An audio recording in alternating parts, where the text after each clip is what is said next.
বেশ। দেখো, আমরা প্রথম ক্লাসে আলোচনা করেছি ধ্বনি, বর্ণ, ধ্বনির পর বর্ণ কিভাবে, বর্ণের শ্রেণীবিভাগ, এগুলো আমরা ক্লিয়ার করে আলোচনা করেছি। আজকে আমাদের আলোচনার বিষয় ধ্বনি পরিবর্তন বা ধ্বনি পরিবর্তনের ধারা। এই ধ্বনি এবং বর্ণের মধ্যে পার্থক্য। আরেকটা কথা বলে রাখি যে ক্লাস চলাকালীন তোমরা একটা ফুটনোট করে রাখবে বা একটা রাফ খাতা অত্যন্ত পক্ষে ছোট করে জামার কথা অনুসারে কিছু পয়েন্ট আউট করে করে রাখবে। আর যদি কোনো প্রবলেম বা কোশ্চেন জাগে সেটাকে একটু টিকমার্ক দিয়ে বা লিখে রাখবে।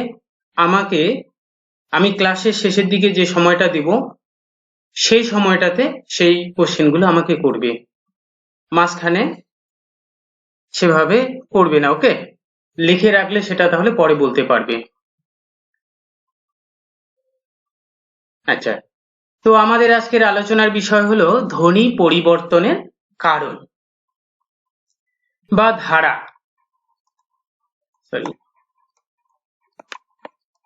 ধ্বনি আমরা জানি মুখের আওয়াজ।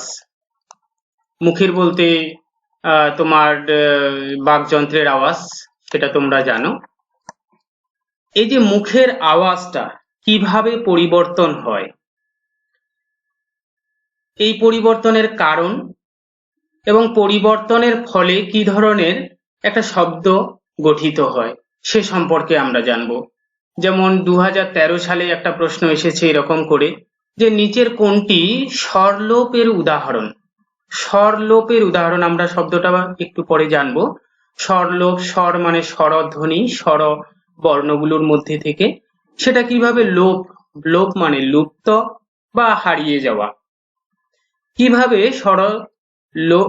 স্বরধ্বনিটা লোপ হয়ে যাচ্ছে, হারিয়ে যাচ্ছে, সেটার একটা উদাহরণ এই চারটার মধ্যে একটাকে নির্বাচন করতে হবে। আমরা যেমন উচ্চারণ করে থাকি, এখানে যদি আমি বলি জানালাকে, জানালা উচ্চারণ সাধারণত জানালা উচ্চারণ করি না, না করে আমরা জানলা উচ্চারণ করে বসি খুব সংক্ষেপে। তাহলে এখানে দেখা গেল নয়ের আ হারিয়ে গেছে। আ একটা স্বরবর্ণ, তাই এটা হারিয়ে যাওয়া মানে স্বর লোপ হয়ে যাওয়া। এই ধরনের আমরা বিষয়গুলোকে জানব। দেখো, ধ্বনি পরিবর্তনের কারণ প্রথমে আমাদের জানতে হবে যে কেন, কি কি কারণে এই ধ্বনিগুলোর পরিবর্তন হয়ে যায়। একটা ভাষা তখনই সজীব থাকে যখন ভাষাটা চলমানতার মধ্যে দিয়ে নিজেকে পরিবর্তন করে এগিয়ে নিয়ে যেতে পারে। এই জন্য বলা হয় ভাষা একটা নদীর স্রোতের মতো চলে। নদী যেমন যেদিকে সুবিধা পায় সেদিকে বাঁক নিয়ে এগিয়ে চলে, ঠিক এরকমই ভাষাও একটা সজীব ভাষা, জীবন্ত ভাষা সহজ সরলতার মধ্যে দিয়েই এগিয়ে চলে।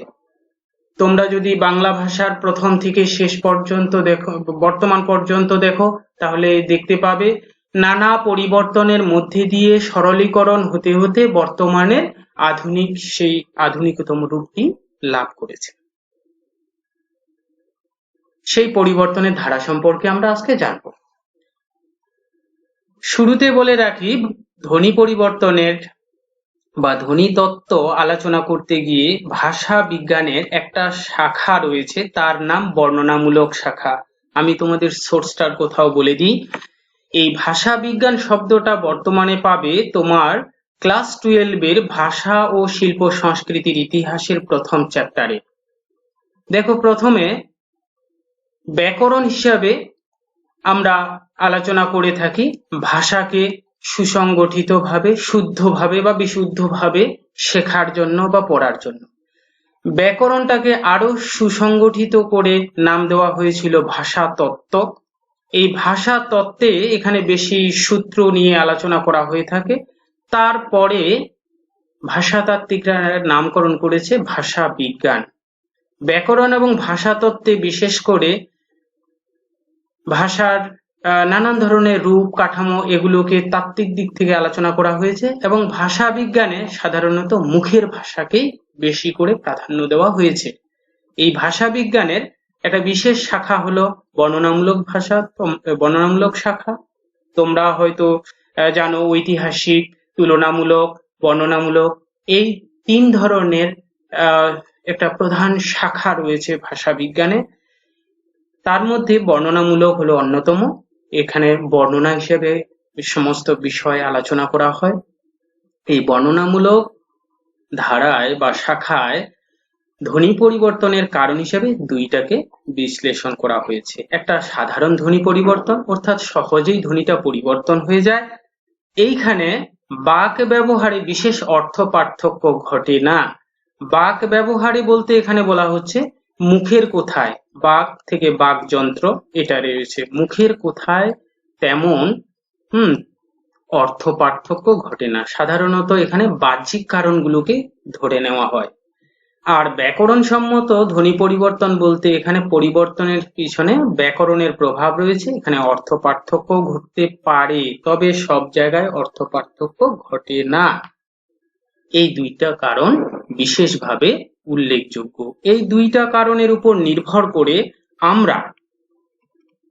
আমরা ভাষা পরিবর্তনের ধারার কারণকে সাধারণত 2 ভাগে ভাগ করেছি। একটা বাহ্যিক পরিবর্তন, একটা আভ্যন্তরীণ পরিবর্তন। বাহ্যিক পরিবর্তন মানে বাইরের দিক থেকে যা দেখা যায়, বোঝা যায়, দেখা যায় বিশেষত, এবং আভ্যন্তরীণ কারণে যেটা সাধারণত আমাদের অনুভব করতে হয়। আভ্যন্তরীণ মানে ভিতরে, আভ্যন্তরীণ। আচ্ছা,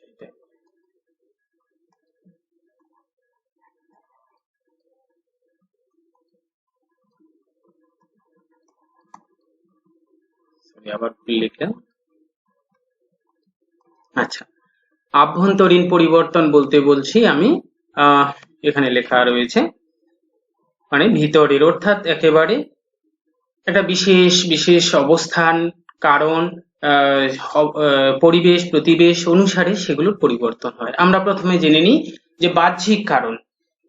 বাহ্যিক কারণ মানে বাইরের, যেগুলো সাধারণত একজনের সঙ্গে আরেকজনের বা চলতে ফিরতে ব্যবহারের সময় ধ্বনিগত পার্থক্য হয়। বিশেষ করে প্রথম কারণ হিসাবে উল্লেখ করেছি ভৌগোলিক অবস্থান। ভৌগোলিক মানে ভূগোলগত, অর্থাৎ আকার আয়তনগত দিক থেকে। তোমরা যদি মনে করো বাংলাদেশ একটা বর্তমান একটি এলাকা, সেই বাংলাদেশের সঙ্গে বর্তমানে পশ্চিমবঙ্গ কিংবা ত্রিপুরা, এগুলোতেই সবচেয়ে বেশি বাংলা ব্যবহার হয়ে থাকে। এই বাংলা ব্যবহারকারী 3টে জায়গায় তোমরা যদি একটু চোখ কান নাক মুখ খুলে দেখা মানে চিন্তা ভাবনা করো, দেখবে বাংলা ব্যবহার করলেও সেখানে অনেক পার্থক্য রয়েছে, ধ্বনিগত দিক থেকেই হোক কিংবা তার উচ্চারণের সময় অনুসারে। কেউ কিছুটা জোর দিয়ে বেশি বলে থাকে কোনো শব্দ, কোনো জায়গায় কিছুটা কম জোর দিয়ে বলে থাকে। আমরা যেমন উপভাষাগত দিক থেকে যদি আমরা বলি যে 5টা উপভাষায় বিভক্ত করেছি পশ্চিমবঙ্গে বাংলা ভাষাকে, সেখানে রাঢ়ী উপভাষায় যেখানে উচ্চারণ করে থাকবে, সেখানে বঙ্গালীরা সেইভাবে উচ্চারণ করে না। অর্থাৎ ভৌগোলিক অবস্থানগত দিক থেকেও ধ্বনি পরিবর্তন হতে পারে। সামাজিক প্রভাবেও ধ্বনি পরিবর্তন হতে পারে। এই দেশগত বা জায়গাগত বা ভৌগোলিকগত জায়গা থেকেও কিছু সম্প্রদায় বা সামাজিক অবস্থান অনুসারেও কিছুটা হলেও উচ্চারণগত দিক থেকে পরিবর্তন আমরা লক্ষ্য করে থাকি। ঐতিহাসিক প্রভাবেও হতে পারে, যেমন এখানে একটা উদাহরণও দিয়ে দিয়েছি, সিন্ধু হিন্দু, যেমন ইরানীয়রা ওখানে স উচ্চারণ করতে না পারে হ উচ্চারণ করে ফেলেছে। সেই ঐতিহাসিক কারণগত দিক থেকেও আমাদের ধ্বনি পরিবর্তন হতেও পারে। অন্য ভাষার প্রভাব অবশ্যই ভারতবর্ষে, বিশেষত বাংলায় আরবি, ফার্সি, পার্সি, পর্তুগিজ অনেক জাতি এসেছে, অনেক ভাষাভাষীর মানুষ এসেছে। আসার পরে তাদের মধ্যে যে একটা বিনিময় হয়েছে, সমন্বয় হয়েছে, তার মধ্যে দিয়েও ধ্বনিগত পরিবর্তন হতে পারে। তোমরা হয়তো একটা শব্দ শুনে থাকবে ক্রেওল, ক্রেওল ও পিজন বলে একটা, পিজিয়ন বলে 2টা শব্দ তৈরি হয়েছে। এগুলো সাধারণত তোমার কাজের দিক থেকে, সাপোজ কোনো ব্যক্তি যদি চীন থেকে কলকাতায় এসেছে, আসার পরে সে তো তেমন ভাবে তোমার বাংলা জানে না, সে চীনা জানে। আবার এখানকার কলকাতায় থাকা মানুষগুলো বাংলা জানে, চীনা জানে না। এই চীনা এবং বাংলার মধ্যে যখন একটা বিনিময় হয়, সে আধা চীনা বলছে, অর্ধেক কাটাছেঁড়া বাংলা বলছে চীনা মিশিয়ে, আর এ চীনা বলছে বাংলা মিশিয়ে। এই দুইটার মিশ্রণে দেখা গেল অনেক দিনের মানে কাজ করার বিনিময়ে হোক বা একসঙ্গে থাকার বিনিময়ে হোক, একটা আলাদা রকমের চীনা বাংলা অ্যাসেন্ট বা উচ্চারণ বৈশিষ্ট্য তৈরি হয়ে গেল। এই উচ্চারণ, ক্ষণিকের উচ্চারণ বৈশিষ্ট্যকে আমরা সাধারণত পিজিয়ন বলবো, এবং এটা যদি ধীরে ধীরে স্থায়ী হয়ে একটা জনগোষ্ঠীর মুখের ভাষায় পরিণত হয়ে যায়, তখন ওটাকে আমরা ক্রেওল বলে ফেলবো। স্থায়ী হয়ে গেলে ক্রেওল, এবং অস্থায়ী ভাবে থাকলে সেটা পিজিয়ন হয়ে যাবে। বিশেষ করে দেখা যায় আফ্রিকায় বাংলা বর্তমানে চলে, সরকারি হিসেবেও হয়তো গণ্য হয়েছে, কোনো একটা নিউজে বেরিয়েছে। সেখানে বাংলাদেশের কিছু সৈনিক একসময় যুদ্ধকালীন পরিস্থিতিতে গিয়েছিল, সেখানকার মানুষের বাংলা এখন স্থায়ীভাবে ভাষা হয়ে গেছে। তো সেইভাবেও সেখানে ধ্বনি পরিবর্তন হতে পারে, ব্যক্তিগত প্রভাবেও হয়, এবং লিপি বিভ্রাটও হয়ে যায়। লিপি বিভ্রাট বলতে সাধারণত আমরা বলে থাকবো, যদি আমরা উচ্চারণ একদম দ্রুত ভাবে উচ্চারণের সময় বলে থাকি, উদাহরণ হিসাবে আমরা বলতে পারি লিপি বিভ্রাটে বোস, BOSE, আমরা নেতাজি সুভাষচন্দ্র বোস ইংরেজিতে এরকম করে লিখি, এটাকে সাধারণত বাংলায় আমরা বসু উচ্চারণ করি। যদি আবার এরকম করে লিখে দিই বসু, এই বসুকে আমরা যদি বাংলায় বাসু উচ্চারণ করে দিই, তাহলে তো কোনো প্রবলেমই নেই, এটা তো ভুল উচ্চারণ হচ্ছে না, কারণ ইংরেজির মধ্যে দিয়ে। এভাবেও লিপি বিভ্রাটের মধ্যে দিয়েও ধ্বনি পরিবর্তন হতে পারে, কিন্তু আসলে বাসু নয়, বসু উচ্চারণটা হয়ে থাকে। তো এই গেল বাহ্যিক বা বাইরের কারণ যার মধ্যে দিয়ে ধ্বনি পরিবর্তন হতে পারে। আভ্যন্তরীণ কারণকে আমরা আবার দুভাগে ভাগ করেছি, একটা শারীরিক কারণ, মানসিক কারণ। আমরা জানি মানুষের মুখের উচ্চারণকেই ধ্বনি বলে, সেই উচ্চারণের শারীরিক দিক থেকেও একটা সহযোগিতা বা সহযোগী হয়ে থাকে, এবং মানসিকভাবে তোমরা মনে করবে, মানসিকভাবে যে মানুষটা সক্রিয় নয়, কিংবা সে যদি খুব দুঃখে থাকে, তার কাছে হাসির আওয়াজ করলে সে কিন্তু সেভাবে রেসপন্স দিতে পারবে না। তো এই কারণে একটা ধ্বনি উচ্চারণের মধ্যে শারীরিক এবং মানসিক এই দুইটি সক্রিয়ভাবে কাজ করে।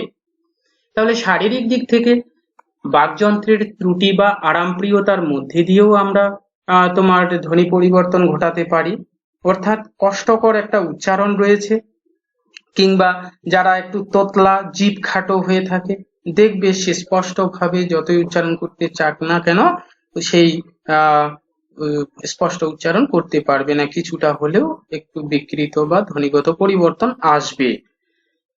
শ্রবণের বা বোধের দিক থেকে, শ্রবণ বা বোধের দিক থেকে সাধারণত বলা হয়, আমি একটা কিছু বললাম, ওইটা সে একজন সাধারণত বয়ের দিকে ভ থেকে ব হয়ে যেতে পারে, ভাত দাও না বলে বাদ দাও হয়ে যেতে পারে। তো এভাবেও ধ্বনি পরিবর্তন হতে পারে। অনুকরণ বা অনুসরণের অক্ষমতা থেকেও ধ্বনি পরিবর্তন হয়, কিংবা যদি এরকমটা হয়ে যায় যে রিক্সা, রিক্সা, সরি এখানে হবে এটা রিক্সা, রিক্সা বানানটা সাধারণত এরকম করেও লেখা যায়, অনেক জায়গায় রয়েছে কয় শটা যুক্ত হয়ে, বসন্ত দিলেই যুক্ত হয়ে যাবে।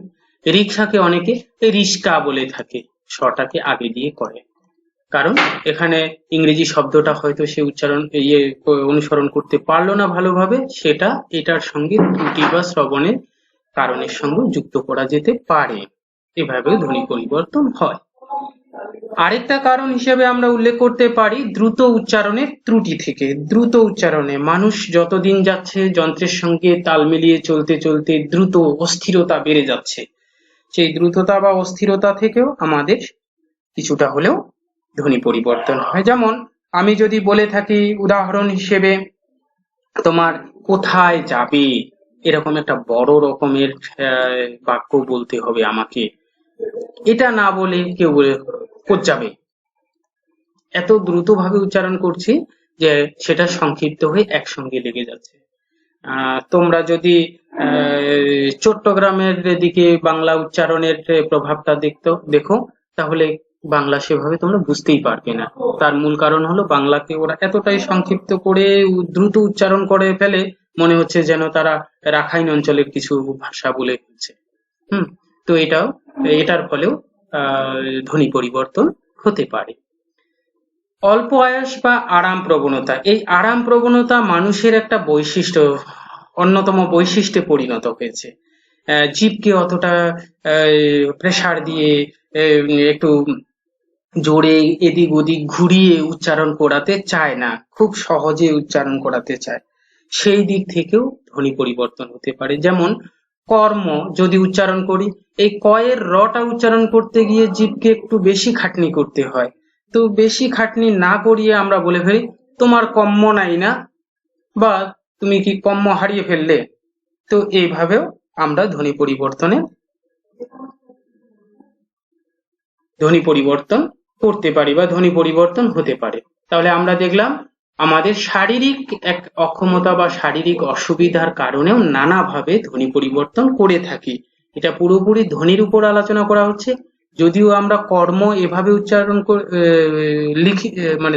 কর্ম এইভাবে উচ্চারণ করলেও আমরা কিন্তু কর্ম লেখার সময় এইভাবেই লিখি। বর্ণগত দিক থেকে তেমন অসুবিধে হয় না, সবচেয়ে বেশি অসুবিধাটা ধ্বনিগত দিক থেকেই হয়। এর ফলে ধীরে ধীরে ধ্বনি পরিবর্তন হচ্ছে। মানসিক দিক থেকে যদি আমরা দেখি, মানসিক দিক থেকে সাদৃশ্যগত খুব সুচিন্তিত ভাবে ১ আর ১০কে আমরা আলাদা আলাদা ভাবে জানি, এটাকে মিলিয়ে দিয়ে আমরা একাদশ করে ফেলেছি।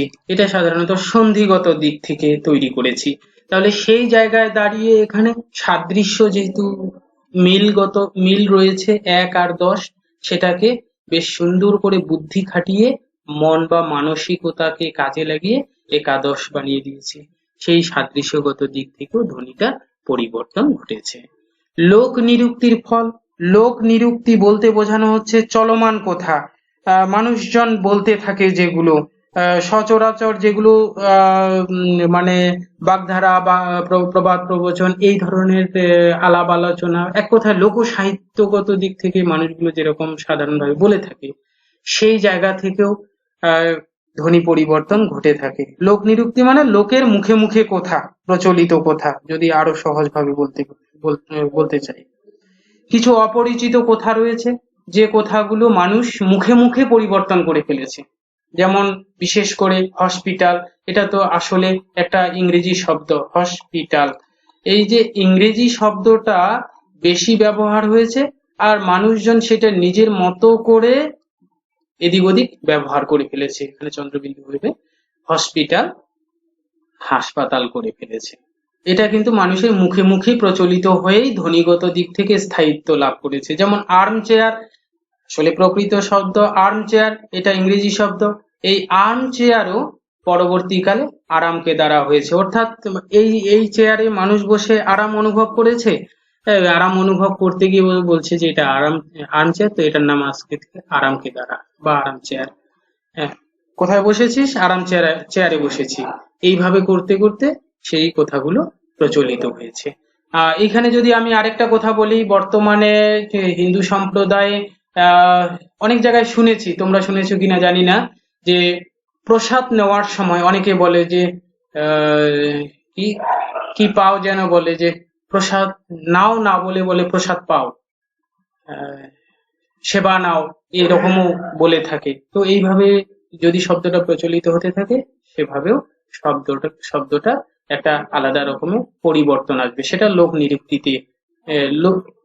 নিরুক্তির ফলে ঘটে থাকবে। যেমন বিস্ফোটক, সেটা বিস্ফোরায় পরিণত হয়েছে, মানুষ বলতে বলতে প্রকৃত শব্দটা আসলে বিস্ফোটক। তারপরে বলি শ্বাসাঘাত। দেখো, বাংলা ভাষার, এটা মনে রাখবে যে বাংলা ভাষার অন্যতম একটা বৈশিষ্ট্য হলো শ্বাসাঘাত, অর্থাৎ শব্দের সামনে একটা শ্বাসের আঘাত বা ঝোঁক পড়ে। এটা বাংলা ভাষার অন্যতম একটি বৈশিষ্ট্য। সংস্কৃত থেকে বাংলা ভাষা আলাদা হওয়ার মূল কারণেও শাসাঘাত রয়েছে। প্রত্যেকটি শব্দের শুরুতে একটা করে ঝোঁক থাকে। শাসাঘাত বা অসাবধানতার ফলেও তোমার ধ্বনি পরিবর্তন হতে পারে।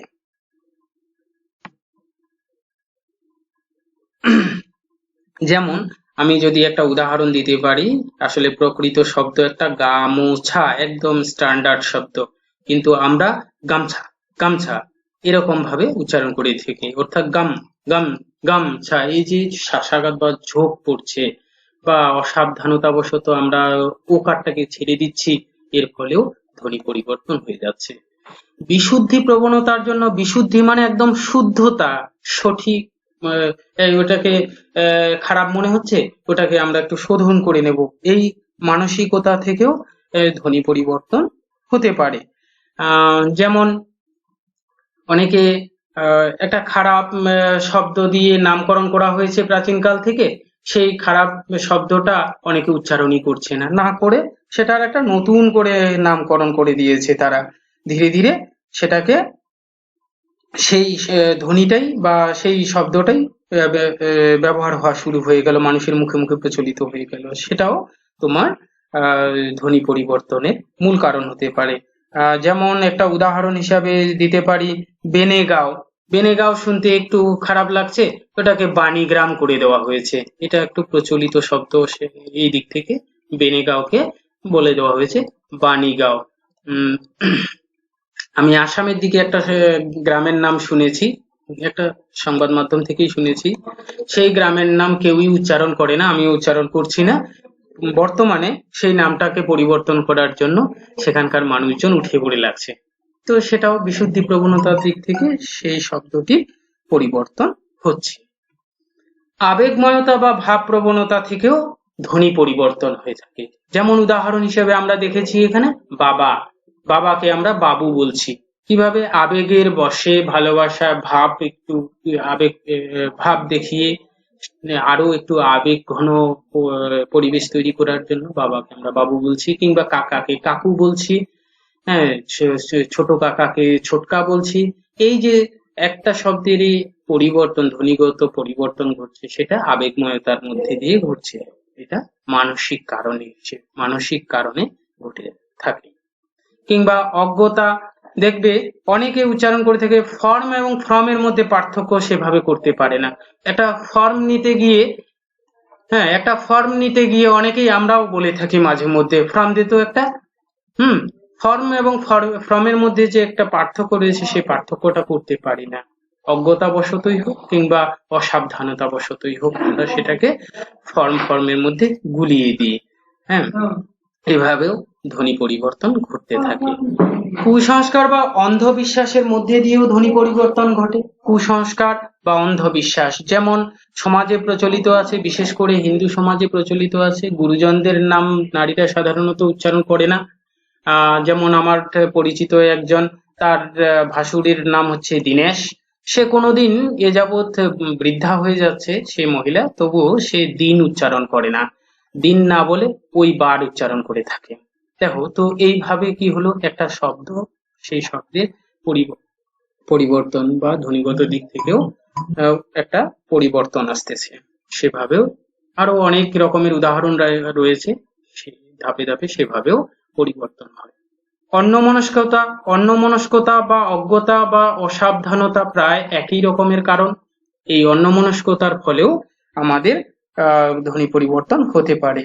যেমন চা খেতে বসেছি, এক কাপ চা বলতে গিয়ে না বলে ওখানে খুব অসাবধানতাবশতই হোক বা অন্যমনস্ক হয়ে আছি ওই মুহূর্তেই হোক, বা অন্য কোনো চিন্তা ভাবনা করছি, বলে ফেলেছি এক কাপ কা। তো এই চায়ের ধ্বনির বদলে কা হয়ে গেছে, চায়ের শব্দটার পরিবর্তনে কা হয়ে গেছে। এই যে পরিবর্তন, সেই পরিবর্তনটা এই অন্যমনস্কতার কারণে এইভাবে ধ্বনিগত পার্থক্য বা পরিবর্তন আনতে পারে। ছন্দের লালিত্য, এগুলো বিশেষত কবি সাহিত্যিকরা করে থাকে।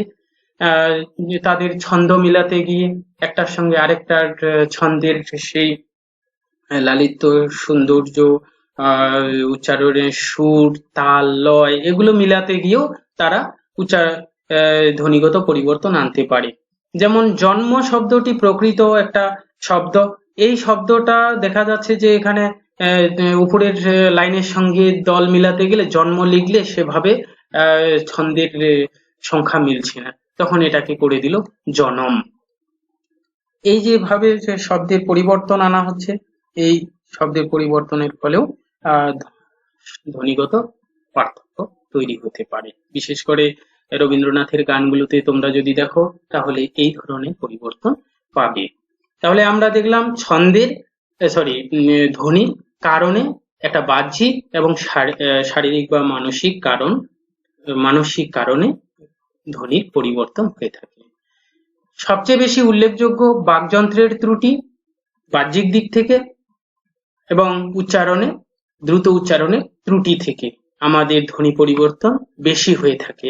আর লোক নিরুক্তি এবং তোমার আবেগময়তা, ছন্দের লালিত্যের ফলে সবচেয়ে বেশি ধ্বনি পরিবর্তন হয়ে থাকে। এই কারণগুলো থেকেও প্রশ্ন আসতে পারে, যদিও কোনোবার প্রশ্ন সেট করেনি, করতে পারে, জেনে রাখাটা ভালো। চলো তাহলে আমরা এবার ধ্বনি পরিবর্তনের ধারা সম্পর্কে জানি, খুব সহজভাবে আলোচনা করব।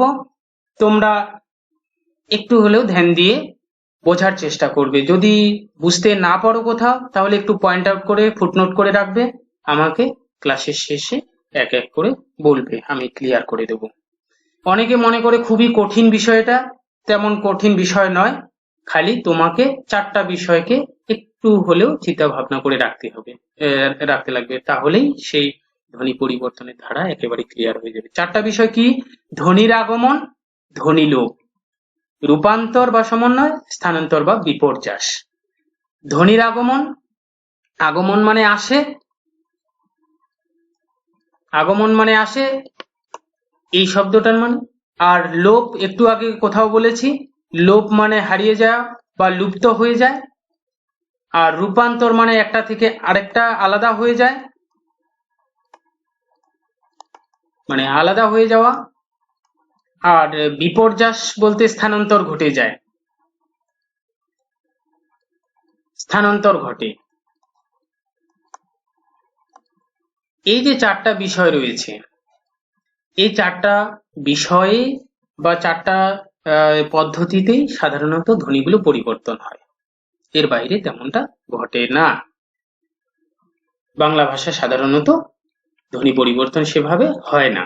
খুবই সহজ। ধ্বনির আগমন বলেছি, ধ্বনির আগমন মানে ধ্বনি আসে, অর্থাৎ যে শব্দ বা ধ্বনিটার একটা পরিবর্তন ঘটছে, সেটা আগে আসলে আদি, মাঝখানে আসলে মধ্য আগম, বা শেষে বা অন্তে আসলে অন্ত। স্বর যদি আসে বা স্বরধ্বনি যদি আসে তাহলে স্বরাগম, আর যদি এখানে ব্যঞ্জন আসে তাহলে ব্যঞ্জনাগম। একদম সহজ। তোমরা চিত্রটা হয়তো দেখতে পাচ্ছ, দেখে নাও। এখানে স্বরধ্বনির আগম, স্বরধ্বনি আগে আসলে স্বরাগম, আদি স্বরাগম, মধ্যে আসলে মধ্য স্বরাগম, অন্তে আসলে অন্ত স্বরাগম। ঠিক একইভাবে যেহেতু ধ্বনি দুইটা, স্বরধ্বনি এবং ব্যঞ্জন ধ্বনি, তাহলে ব্যঞ্জন ধ্বনির বেলাও ঠিক একইভাবে আগে আসলে আদি ব্যঞ্জনাগম, মধ্যে আসলে মধ্য ব্যঞ্জনাগম, অন্তে আসলে অন্ত ব্যঞ্জনাগম। এই দুটা আমি পরে আলোচনা করছি, দীর্ঘীকরণ এবং দিক্ত।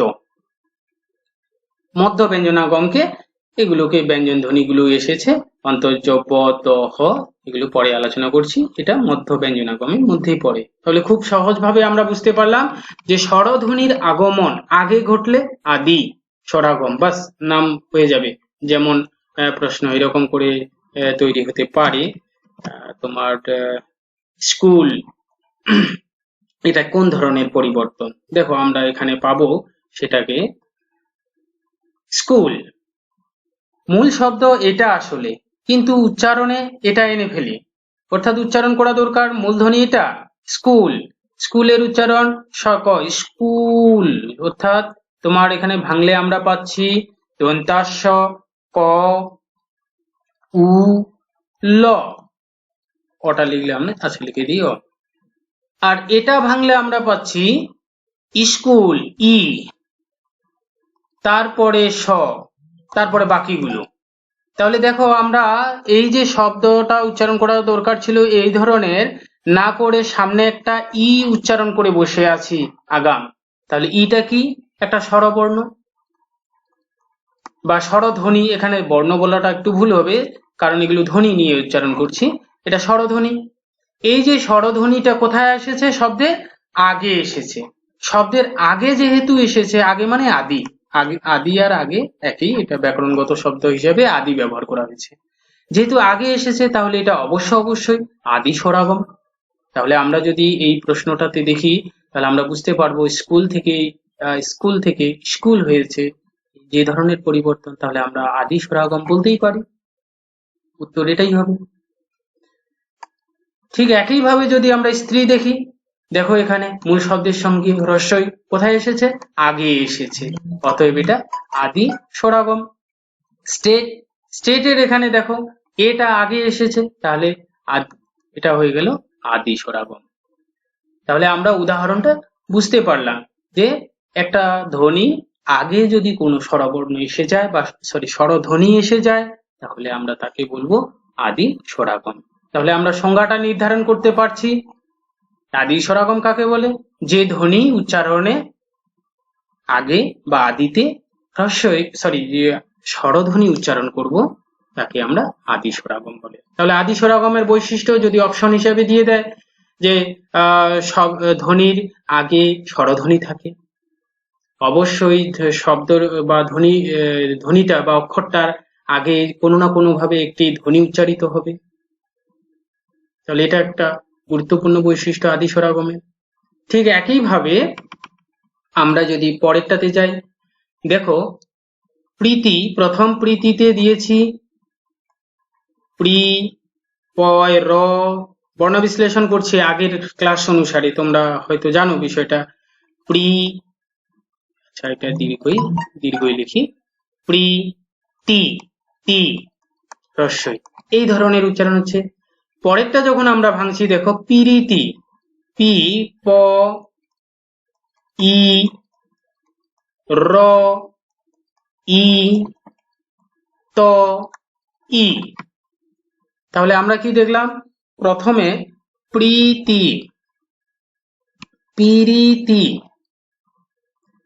এখানে তো হ্রস্বই, এখানে একটা ইকার রয়েছে, তা সত্ত্বেও মাঝখানে রটাকে ভেঙে আমরা কি করেছি? এখানে আরেকটা হ্রস্বইকার নিয়ে এসেছি, অর্থাৎ মাঝখানে একটা হ্রস্বইকার এসে গেছে। এই যে মাঝখানে হ্রস্বইকারটা এসে গেছে,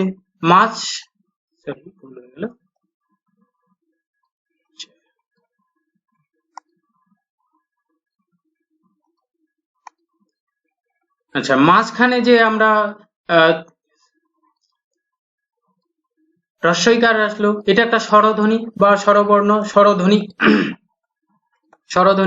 তাহলে মাঝখানে বা মধ্যে যদি স্বরধ্বনি এসে যায় তাহলে আমরা মধ্য স্বরাগম তাকে বলবো। অর্থাৎ যে অক্ষরে বা ধ্বনি উচ্চারণের সময় কোনো বর্ণের মাঝখানে যদি আমরা স্বরধ্বনি উচ্চারণ করে থাকি তাহলে তাকে আমরা বলবো মধ্য স্বরাগম। তাহলে একইভাবে আমরা দেখি ভক্তি, ভকতি, ভকতি, কয়ের এখানে আমরা একটা আলাদাভাবে স্বরধ্বনি উচ্চারণ করছি, এটাকেও বলা হবে মধ্য স্বরাগম। সত্য, ঠিক একইভাবে স এবং ত এর মাঝখানে একটা ই এনেছি, হ্রস্বই এনেছি, অতএব এটাও মধ্য স্বরাগম। তাহলে মধ্য স্বরাগম কাকে বলা হচ্ছে? যে ধ্বনির মাঝে বা মধ্যে স্বরের আগমন ঘটে তাকেই আমরা বলছি মধ্য স্বরাগম। আশা করি বিষয়টা ক্লিয়ার হয়েছে। এই মধ্য স্বরাগমকে আমরা আরেকটি নামে চিনি, স্বরভক্তি বা বিপ্রকর্ষ। কোথাও কোথাও এই দুইটা নামও ব্যবহার হয়ে থাকে, স্বরভক্তি বা বিপ্রকর্ষ। স্বরভক্তি শব্দটির অর্থ হলো স্বরের ভক্তি, স্বরের ভক্তি দুইটা শব্দ মিলে উচ্চারিত হয়।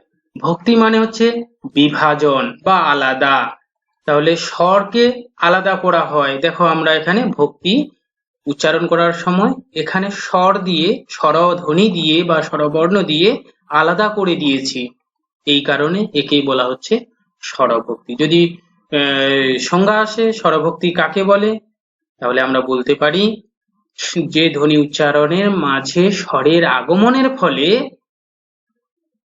যুক্ত ব্যঞ্জনগুলো বিভক্ত হয়ে যায়, আলাদা হয়ে যায়, বিভাজন হয়ে যায়, তাকে আমরা বলবো স্বরভক্তি।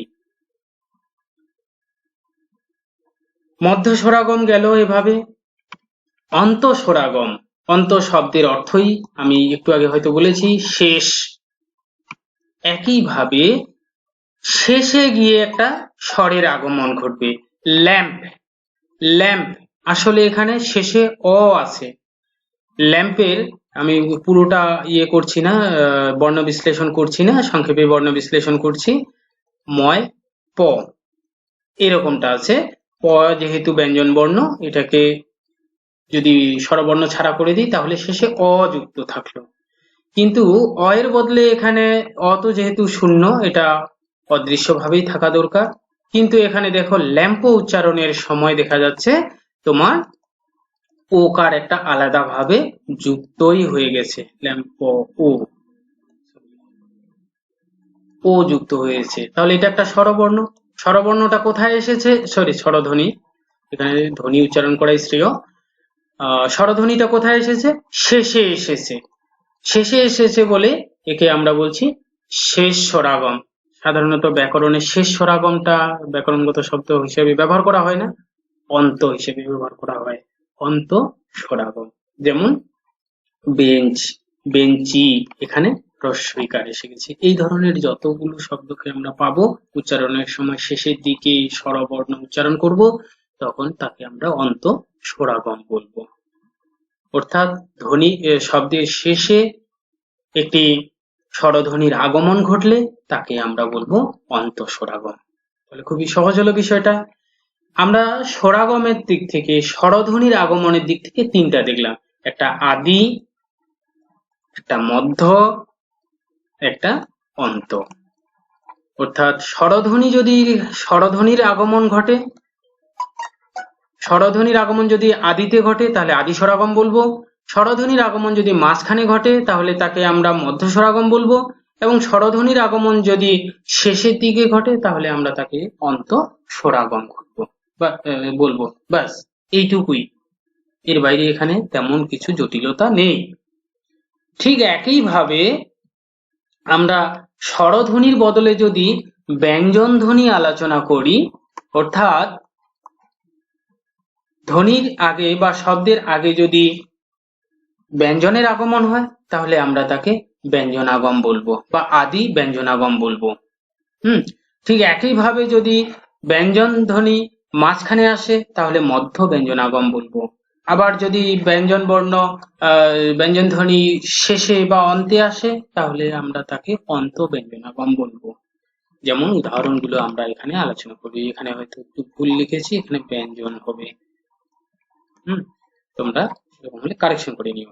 ব্যঞ্জনাগম, দেখো এখানে উজু, উজু শব্দটাকে যদি আমরা বিশ্লেষণ করি, উ জু বিশ্লেষণ করলে এই ধরনের পাচ্ছি।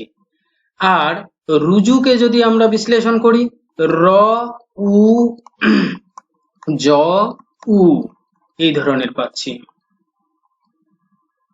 তাহলে আমরা এই মূল ধ্বনিটার বাইরে গিয়ে একটা র কে পাচ্ছি। রটা কোথায় আছে, শব্দটা বা অক্ষরটা বা ধ্বনিটার আগে, একদম আদিতে। অতএব এই উদাহরণ, ধ্বনি পরিবর্তনের উদাহরণটা হলো আদি ব্যঞ্জনাগম, অর্থাৎ আদিতে আগে ব্যঞ্জনের আগমন।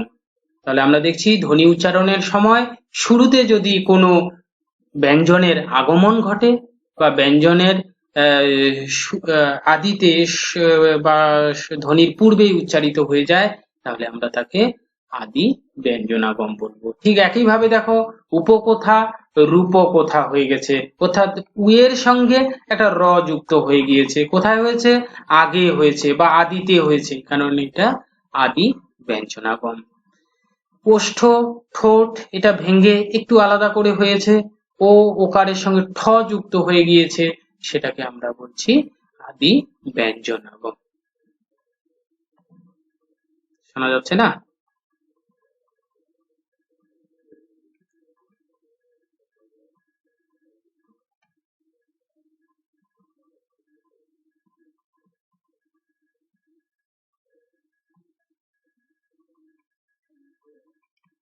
আচ্ছা, দেখো তো এখন ক্লিয়ার হয়েছে কিনা।